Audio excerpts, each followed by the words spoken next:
Number 3, economic justice. And number 4, social justice. So we have know already what is the meaning of justice, and various types of justices are we are watching in the present society. So justice is important for everyone, as we discussed from ancient time, from 4th and 5th century, during Greece time. Plato and Aristotle also mentioned about this concept of justice. So actually, as per we know, to an ordinary person, justice may mean due punishment for a crime, but for a philosopher, justice may mean morality. So the concept of justice, page number 50. Page number 50. So justice is one of the most important moral and political concepts with no agreed definition. Here, the word justice derived from the word jus, J-U-S. So that means right or law.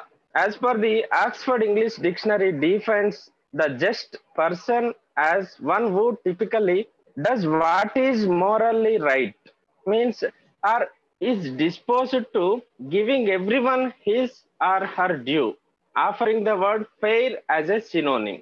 So the claim for justice gains meaning in specific circumstances and cultural context. So justice is an evolutionary concept in the field of our political science, and the evolution of this meaning of justice from the ancient Greek period to the modern day is interesting to know. So one of the earliest written definitions of justice is by Aristotle, says that equals should be treated equally and unequal unequally.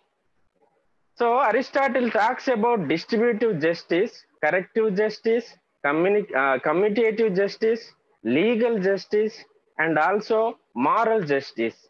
In the Middle Ages, justice as described as the foundation of the state by Saint Augustine, who believed justice as created by the church in medieval time, means 14th, 15th century, like that.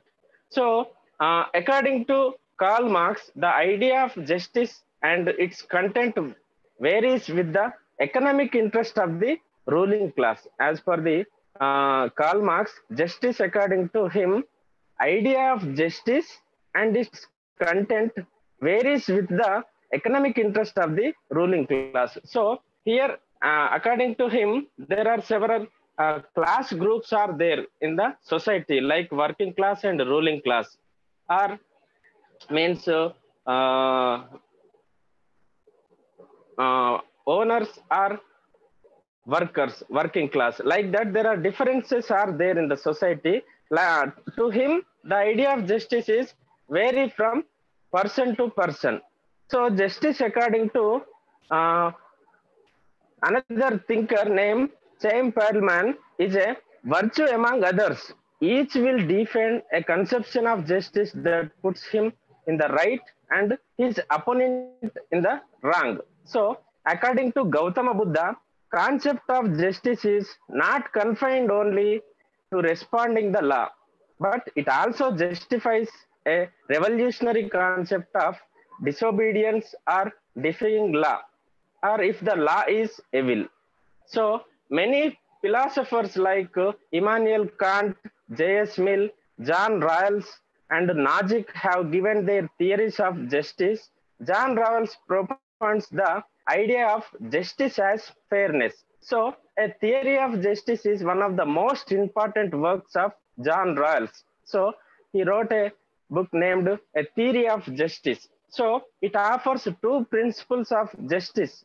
From a utilitarian perspective, justice is about designing rules and political institutions that bring about the greatest happiness for the greatest number of people. This is called as utilitarianism. So, according to him, there are multiple dimensions of justice identified by Amartya Sen also. The interrelationship between justice and the law is very complex legal and political theorists since the time of Plato have wrestled with the problem of whether justice is a part of law or a simply moral judgment about law. So, an example of the latter is when we speak of an unjust law. When stated negatively, the concept of justice is avoidance of injustice. So there are problems in defining justice due to the individualistic nature of the concept. What might be just for me in a particular situation might not be just for someone else or in some other situation. There are no universal principles are made by which justice or injustice can be defined other than the way in which the government has made its laws. So, as per this, many countries or many nations in the world has been created their own laws and own judiciary systems and also different types of constitutions as per their nature of their state administration. However, since the law is the means to an end, the law itself should be a just law as prerequisite to use it as means of serving justice. So, despite being endlessly discoursed from the ancient times, the concept of justice constantly appears to be one of the most stimulating as well as controversial ideas. So, here we have mentioned as per many thinkers, there are several various types of justice is there. That is natural justice. Natural justice means the expression of natural justice means the innate quality of being fair, thereby meaning that is right or what is wrong. So legal experts of earlier generations did not draw any distinction between natural justice and natural law.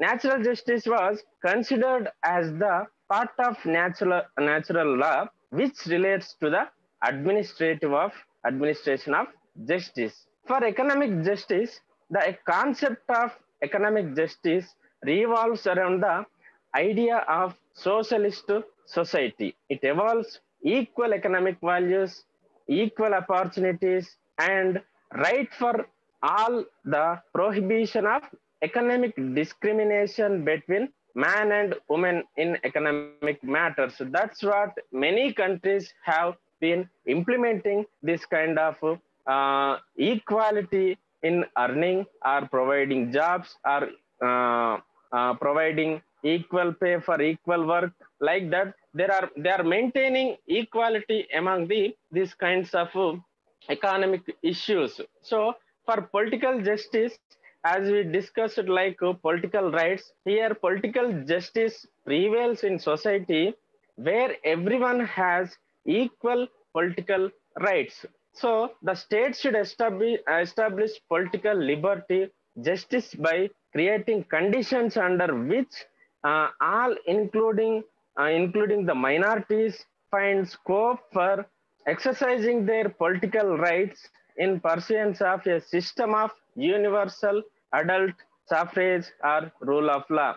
So, as part of this, every democratic nation is providing political rights to their citizens, like voting right means universal adult franchise, or right to contest, right to occupy political positions, or in various types of positions, like in India, from Sarpanch to President of India, many political positions are there to administer the people. For social justice, an ideal definition of social justice may be a set of ideas, values, and social practices to ensure that all persons and groups enjoy economic security, can participate effectively in democratic decision making. So, here exercise mutual respect and caring for one and other, and also live their lives in their ways that protect and sustain the natural environment for future generations. If we discuss about the relationship between justice and law, for the concept of justice without law perhaps is not incoherent, but it is unavoidably different. But justice is an ideal form of interpersonal relationships. So the ideal expressed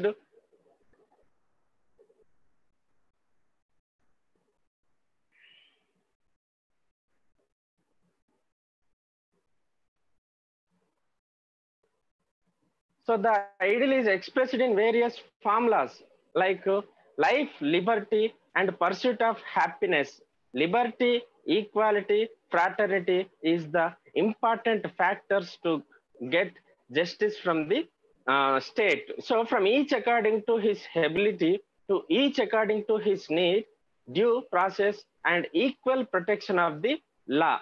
So, as already classified by Aristotle, the concept of justice includes distributive justice as well as commutative justice, a duality that roughly corresponds to the modern ideas of substantive and procedural justice. When stated negatively, the concept of justice is the avoidance of injustice. So, the process of seeking justice can begin with the person agreed, for example, in the statement of grievance or more formally in a legal complaint. In seeking justice, the next stage is in which the grievant presents the complaint to someone who can exercise authority.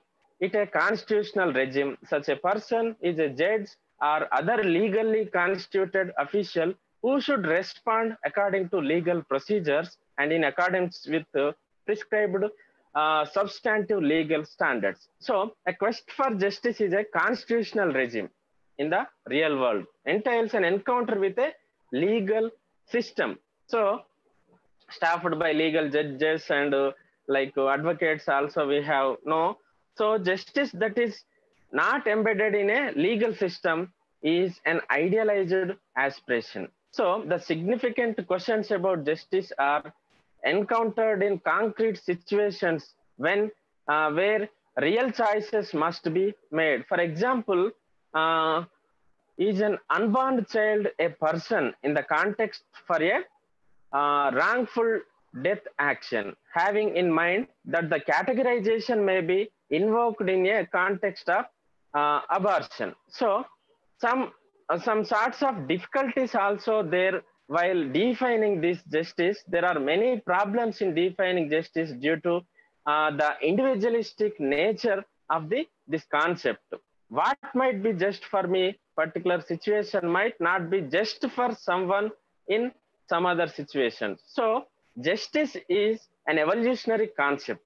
The meaning of justice in popular discourse is the idea of getting what one deserves, fairness, moral rightness, and equality. Justice as fairness is not only a popular phrase widely used in a social science disciplines under the influence of John Rawls, but also represents a deep explication of the concept of justice. Justice that is not embedded in a legal system is an idealized aspiration. There are problems in defining justice due to the individualistic nature of this concept. So, various philosophers also present their own understanding of this concept of justice and also idea of justice. There is no straight approach for defining justice. The idea of justice depends upon the specific situation and prevailing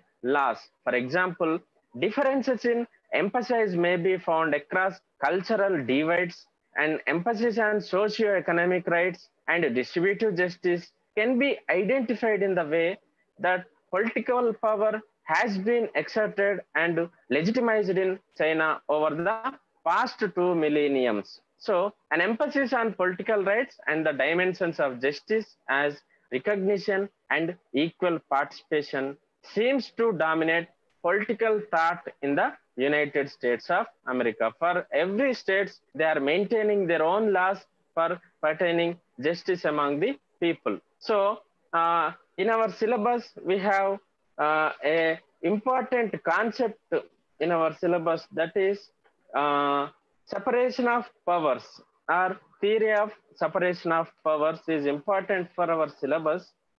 This is important to every nation also. So this is an important theory in our subject. And also here many thinkers have mentioned about this concept, but for our political science, Montesquieu, named a French philosopher, has been introduced this concept, named that the theory of separation of powers. So Montesquieu theory of separation of powers is a ideal form of administration for many modern states. So even India also implementing this kind of theory of separation of powers for the administration, better administration. So political liberty in every state is possible when restraints or restrictions are imposed on the exercise of these powers. So the functions of government should be differentiated and assigned to separate organs to limit each section to its own sphere of action. So one we have three organs in our government, namely legislature, executive, and judiciary. So for India, these three organs are actively doing their works without entering in one another actions. So, like Montesquieu said, every executive or every legislature has to maintain his own laws and has to do his own authorities. So no one, means executive should not enter into legislature actions, legislature should not enter into the executive actions. So like that, every organ in the government is independent, should be independent according to Montesquieu. So the three organs of the government is perform the three essential functions. Legislature is established for lawmaking, and executive is established for law application, and judiciary or law is established for the adjudication, means this to maintain these laws. So these threefold division of governmental functions is universally accepted as the best way of organizing government. So these three functions are interrelated and interdependent too. As we know, in every government, namely our unity government, or parliamentary government, or many different types of governments are there, but for every government needs these types of division of powers is essential for the better governance. So that's what these are performed by three different organs. So the separation of powers is model for the governance of every state. Under this model, the state is divided into three branches of legislature, executive, and judiciary, each with separate and independent powers and areas of responsibility, so that the powers of one branch are not in conflict with other branches. So it can be contrasted with the fusion of powers in parliamentary systems, where the executive and legislature are unified. Separation of powers therefore refers to the division of responsibilities into distinct branches to limit any one branch from exercising the core functions of another. So the intent is to prevent the concentration of power and provide for checks and balances. As we discuss, these three organs are important for every modern democratic nations. So earlier in ancient times, our father of political science, Aristotle, first mentioned the idea of mixed government or hybrid government in his work, famous work named Politics, where he drew upon many of the constitutional forms in the city states of ancient Greece. So in the Roman Republic also, the Roman Senate and the Assembly showed an example of mixed government according to Polybius. So in the Roman Senate, So, according to John Locke, a study of English constitutional system, the advantages of dividing political power into legislature on the one hand and the executive and federative power responsible for the protection of the country and prerogative of the monarch on one other hand. So, in simple words, the meaning of the theory of separation of powers advocates that the three powers of government should be used by three separate organs. So, legislature should use only the lawmaking powers. Executive should undertake the law enforcement functions, and judiciary should perform only adjudication or judicial functions. So their powers and responsibilities should be clearly defined and kept separate. So this is essential for securing the liberty of the people. So if we discuss about the central idea of this theory, the theory of separation of powers holds that three organs of government should be separate and independent from one another. Any combination of these three functions into a single or two organs is harmful and dangerous for individual liberty. Like in monarchical state, every branch, like these three organs are kept into the one hand named king, like that. So that's what every modern state is establishing, these kind of division of powers for their administration into the good governance system. So separation of powers of the three organs is essential for the efficiency in the government and the liberty of the people. So government can work systematically and efficiently only when each of its organ exercises its own powers and functions. So similarly, the liberty of the people can be protected only where there is no concentration and combination of three organs or three governmental powers into the hands of one or two organs. So here the theory of separation of powers holds that for keeping the government limited, which is necessary for protecting the liberty of the people, and the three functions of government should be separated and performed by three separate organs. So our topic is separation of powers, unit 6.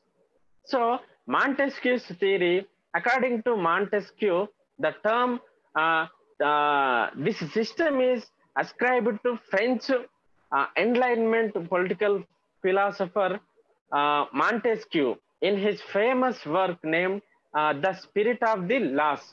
You must note it down this. Montesquieu wrote this important work named The Spirit of the Laws in 1748.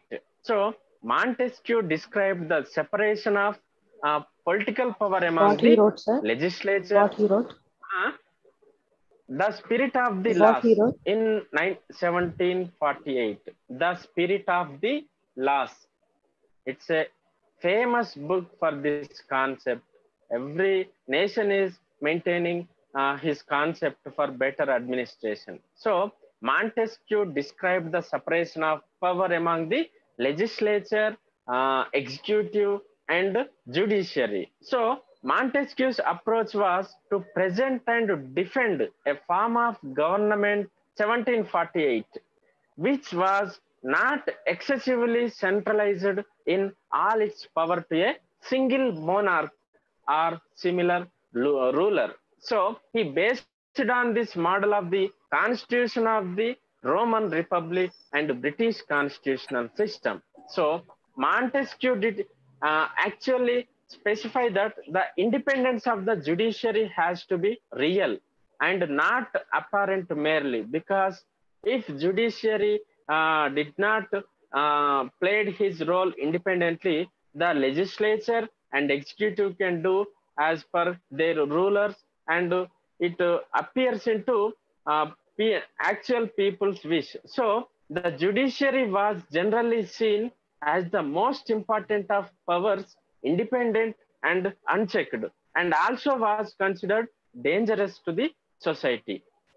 So, if we discuss about his book, The Spirit of Laws, which is came in 1748, uh, according to Montesquieu, theory of separation of powers, if the legislature and executive powers are combined in the same organ, the liberty of the people gets jeopardized because it leads to tyrannical exercise of these two powers. So, if the judicial and legislature powers are combined in the same organ, the interpretation of laws become meaningless because in this case of the lawmaker also acts as the law interpreter, and he never accepts the error of his laws. So, if the judicial power is combined with the executive power is given to one person or one organ, the administration of justice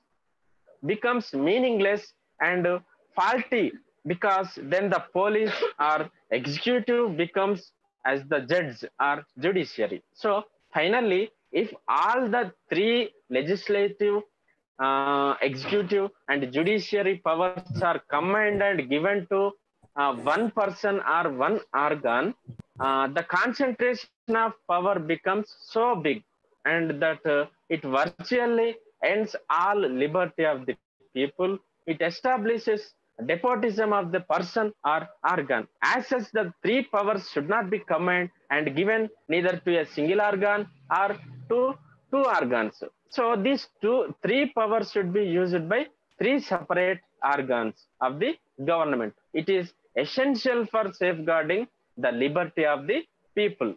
So many political thinkers and modern administrators are supported this theory, like many British thinkers and American thinkers also supported Montesquieu's the theory of separation of powers.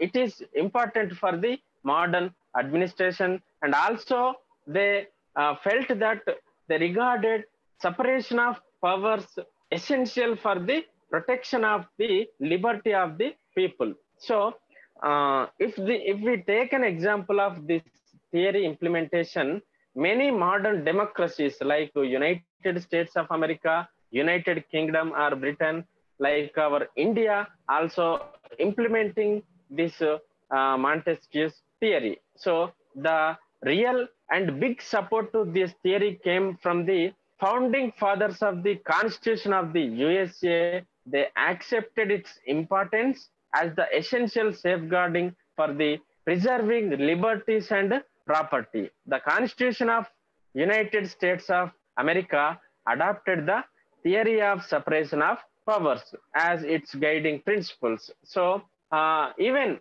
after establishment of United Nations organizations, its United Nations General Assembly also adopted a declaration named the Universal Declaration of Human Rights in on 10th December of 1948, and also accepted the principle of separation of powers. In fact, all contemporary democratic constitutions do provide for a separation of powers in one way or the other. So, some thinkers in modern times and also in ancient times, they have criticized this concept in the practice. The government is a single entity in its three organs, can never be completely separated. The legislative, executive and judicial functions are interdependent and interrelated functions, and hence cannot be fully separated.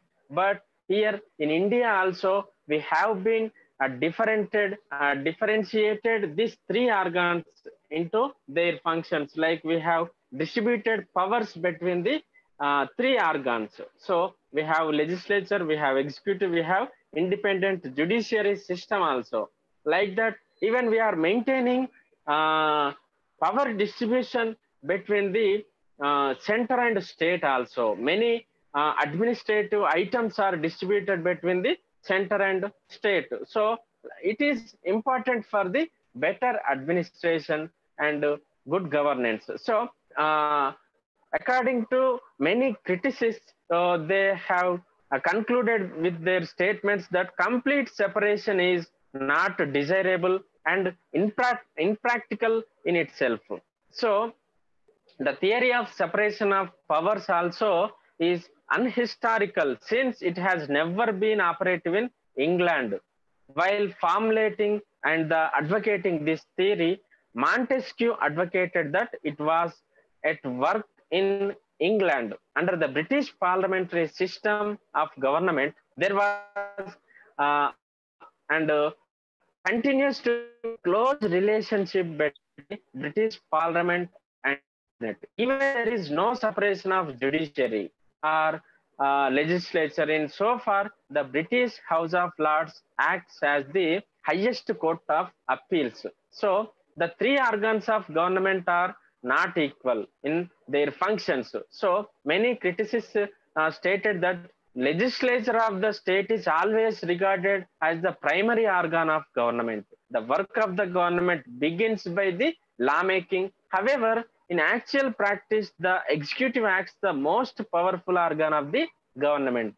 And then the judiciary is the weakest of these three organs, yet it always held in high esteem by the people. Hence, the three organs are neither equal nor equally respected. But in our practical Indian administration, the judiciary is the highest power of in these three organs. So, if executive or judiciary mislead or misuse of this constitution, the judiciary will enter and solve that issue. So sometimes this theory of separation of powers lead to deadlocks and inefficiency, and also liberty does not depend only upon separation of powers. So the critics reject the view that liberty can be safeguarded only when there is a separation of powers among three organs of the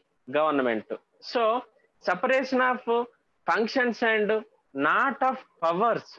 So the name separation of powers is wrong because this theory really advocates a separation of functions. Many critics are there about this issue. So powers of the government is one whole. It cannot be separated into three separate parts. It is at the back of the functions of all the three organs of government. So as the theory of separation of powers is really a theory of separation of functions only. Thus, the theory of separation of powers in several limitations. All scholars accept the absolute and rigid separation of powers is neither possible nor desirable. Three organs of government cannot be and should not be totally separated into unrelated water type compartments. So, if we take an example of separation of powers in India, India follows constitutional democracy, which offers a clear separation of powers.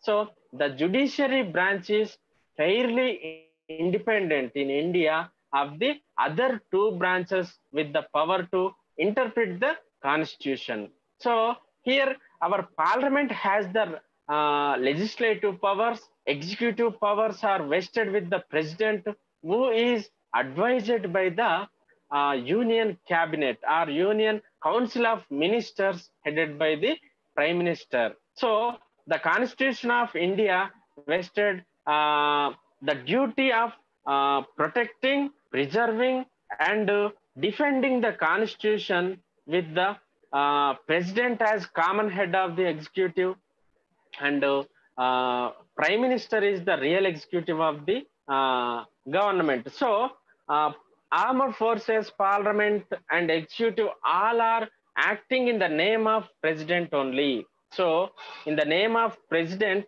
we are call it as nominal head of the government. So not only for the union government, but also the various state governments in India also, like our federal structure, all the three branches have checks and balances over each other to maintain the balance of power and not to exceed constitutional limits. So, the importance of this Montesquieu theory of separation of powers is important for every modern state system. In short, the theory of separation of powers merely means that a different body of persons is to administer each of the three departments of government, and that no one of them is to have a controlling power over the other branches.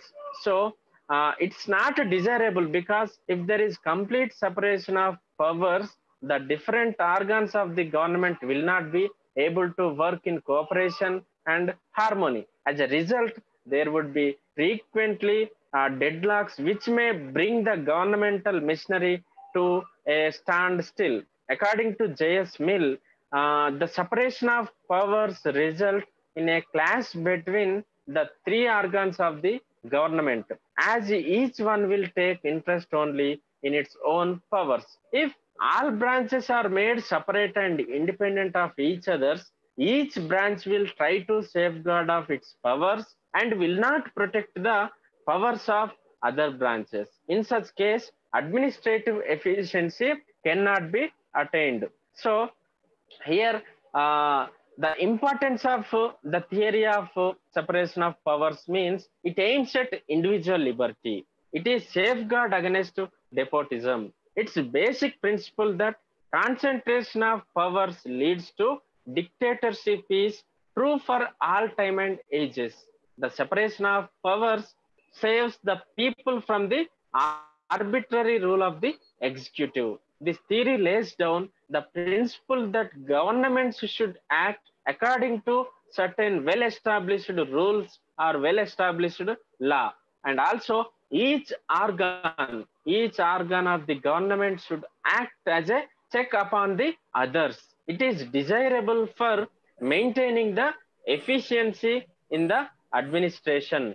And also, it is important for every modern states like America, Britain, England, and also India. So, if we take an example of United States of America, the American Constitution is based on this theory of separation of powers. According to the Article 1 of United States of American Constitution, all legislative powers therein granted shall be vested in a Congress. Congress means like our parliament. So the legislature alone exercises law-making power. So according to Article 2 of their constitution, the executive power shall be vested in a president of United States of America. He is not responsible to the Congress. So according to Article 3, the judicial power shall be vested in the Supreme Court. So here the concrete evidence of this theory is seen in American Constitution, as the position of president under the Constitution has been secured by providing fixed tenure of office, and the legislature is not subject to any executive control, and a judge cannot be removed once appointed. So the American Congress consists of two houses, Senate and House of the Representatives. Both are directly elected by the people for a fixed period. So neither the president nor the Congress are responsible to each other. President is not empowered to remove judge after he is appointed on the post. So the Senate has got no power to choose, control, or dismiss the executive or dismiss the judiciary. The executive also cannot dissolve the legislature and dismiss the judges. So if we applicable into the Indian administration system, despite there being no express provision recognizing the doctrine of this separation of theory, separation of powers, its own absolute form, the Constitution does not make the provisions for a reasonable separation of functions and powers between the three organs of government. Since ours is a parliamentary form of system,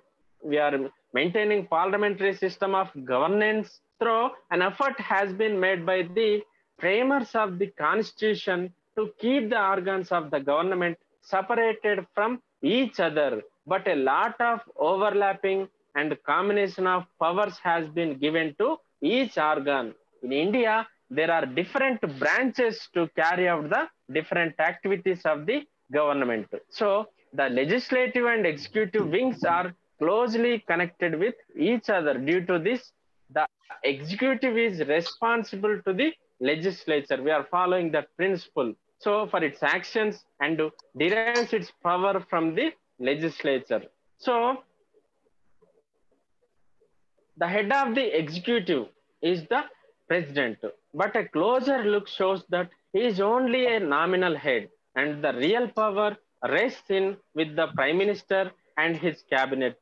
So the judiciary can perform administrative and legislative functions. So the parliament too may perform judicial functions. So it is important to note that the separation of powers is still an important guiding principle of the constitution. So the high courts and supreme courts have the power of judicial review, which empowers them to declare any law passed by the parliament unconstitutional if it is so Parliament. decides. So as in Parliament.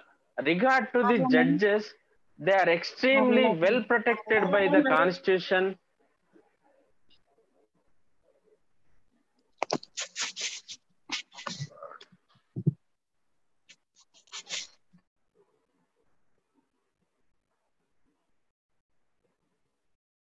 So, but it is clear that the separation of powers doctrine has not been implemented in strictest format in our country. So, but a diluted and modern approach is followed to aid and guide our parliamentary system of governance. So, uh, in the modern world, the separation of powers has come to not only mean organs, so such as the executive, the legislature, and also judiciary, but also institutions such as the press and the academic institutions. Thus, in a modern society, implementation of separation of powers doctrine in its strictest sense, the way Montesquieu envisaged to be in his book, The Spirit of Laws is an extremely difficult task. Even civil institutions wield a lot of power in all spheres of governance. And in India, the separation of powers theory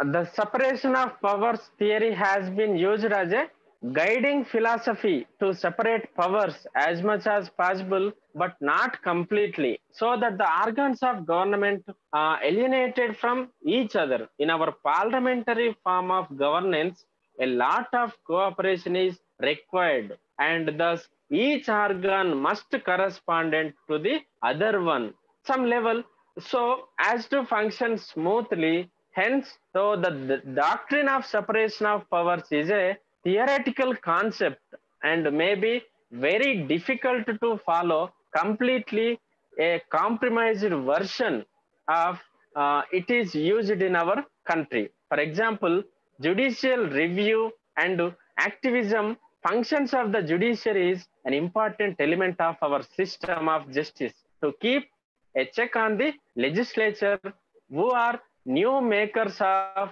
the land so that they do not exceed their powers and work within the allowances and allocations that the constitution has made for them. So the concept of this separation of powers is likely in modern democracies it is essential for the better governance and the in the form of safeguarding the personal liberty of the people who are living in the modern society. So in some cases, it, the check of the adjudicators over functionings, the other two has regarded as a essential feature of the basic structure of this theory. So, in our state and in many states, the judicial review is the important concept and important authority of the judiciary is to control the executive and legislature to follow the constitution made by the constitutional framers. So, the Supreme Court and High Court of our India is exercising this judicial review and controlling the monarchical powers of rulers. So they are following the constitution according to this the special power of judiciary system. So the status of modern state is a lot more different than other nations in the entire world. That's what every modern nation is implementing and following this type of modern theory of separation of powers. So uh, uh, Montesquieu, according to Montesquieu, there are several disadvantages also there because government is an organic unity. So sometimes there are differences are there in practice. Therefore, absolute separation of powers is both impossible and undesirable. In every modern government, the executive has some kind of lawmaking power to fill the gaps in the structure. Feiner, according to Feiner, observes that rule making is no more or less than secondary legislation. So the legislature in almost every country has to perform some judicial function by way of trying of impeachments. So many thinkers like McIver also feels that this theory of separation of powers leads to isolation and disharmony. The various branches of government tend to exhibit a sense of understanding and cooperation to achieve its end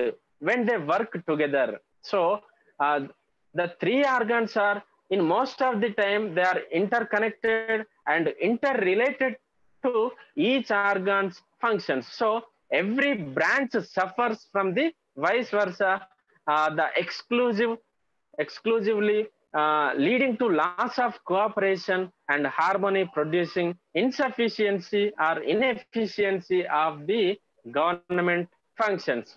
So the theory also makes the mistakes in assuming that all the three branches of government are equally powerful. But precisely, this is not a case. With the growth of positive states, the legislature has been reduced to a subordinate position, paving way for the executive supremacy, which largely restricts the and regulates the farmer. So, uh, uh, here, the points to remember of this theory, Montesquieu developed the theory of separation of powers. He pointed out the legislature, executive, and judicial powers of government should be vested in three separate organs. So they should not be concentrated in the hands of one man or a group of men. So separation of powers, according to Montesquieu, is the best guarantee of the liberty of people. So, separation of power promotes efficiency in the administration. So, these points are important for this theory. You should write in your exam. And about the criticism of this theory, complete separation of powers are neither possible nor desirable. Separation of powers likely to lead in inefficiency in administration. The theory is based on the supposition that all the three organs of the government are equality important, but in reality, it is not so. So, liberty of the people largely depends more one factors like their psyche, political culture, consciousness, and institutions than separation of powers. So, however, separation of powers is useful if used judicially to bring about the balance between vigorous action of the welfare state and the enjoyment of liberty of the people. So that's what the Montesquieu stated, that every modern state is uh, uh, important to implement this type of administration for better providing liberty, equality, fraternity to their people who are living in their country. So political liberty in a state is possible when this type of theory is implementing in their states. So that is the important thing for the modern state system. So uh, according to Montesquieu, these three organs should act independent, and also they should not enter into one other actions. So these three organs, legislature, executive, judiciary, is should act independent in nature and independent in while functioning their own functions. So there can be sometimes if enter one organ into another, they might be they act in proper way. So that's what in modern times, like in our states like India, the executive is dominated by the legislature, like our political leaders influencing this executive body to act as their wish only. So, not according to the constitution. That's what the constitution and the constitutional protectors in the name of judiciary system is protecting the constitution to avoid this kind of political dominance over executive system. So that's what this concept of theory of separation of powers is important for every modern state system. So there are in implementing there will be so many problems will rise, but they they should be overcome with this practice of this theory to protect the liberty of the people. So according to Montesquieu, it is important means the theory of separation of powers is a best way forward to the better administration of every modern state. So even the three organs are interrelated and interconnected with their functions, but they should act independent and they should not enter into one another. This is the theory of separation of powers. It is also important for your examination purpose. So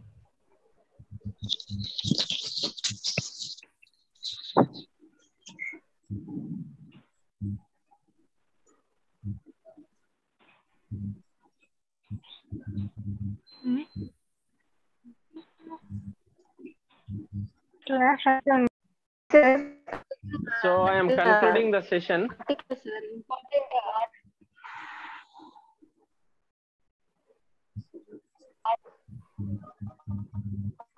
Once again, repeat the article, sir.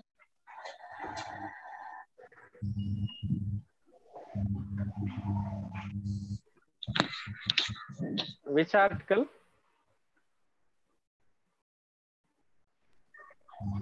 192 మీరు చెప్పినారుగా. Constitution of United States of America. Article 1, according to the Constitution of USA, all legislative powers therein granted shall be vested in a Congress, means parliament, like our parliament.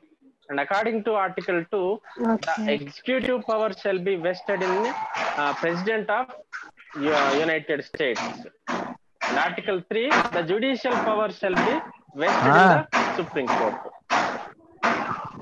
Supreme Court. Okay, I am concluding the session. Thank you for your participation. Okay. Thank you, sir. Thank you so much. Thank you, sir. Thank you all. Thank you, sir.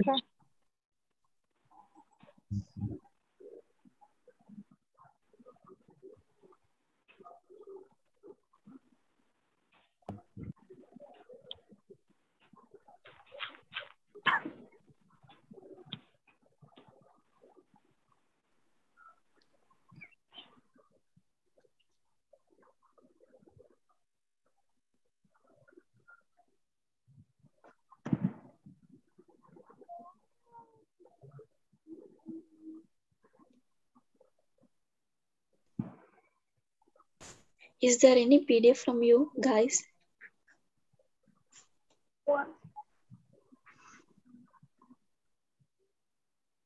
What is this YouTube link?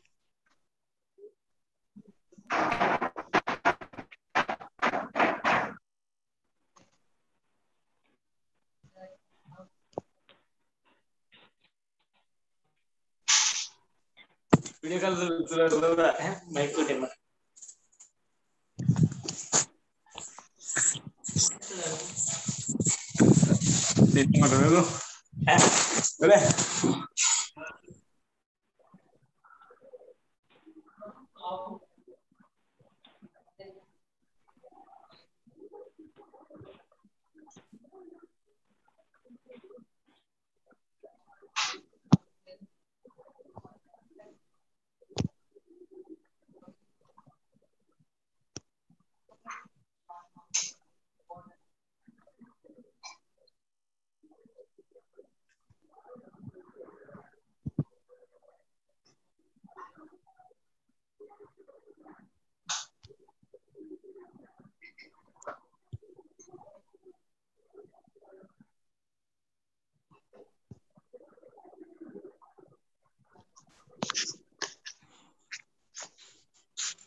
కాదు మరి వస్తే ఇంకో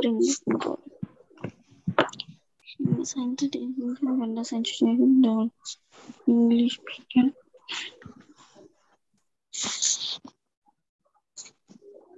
సాధారణ విషయం common subjects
It's still going.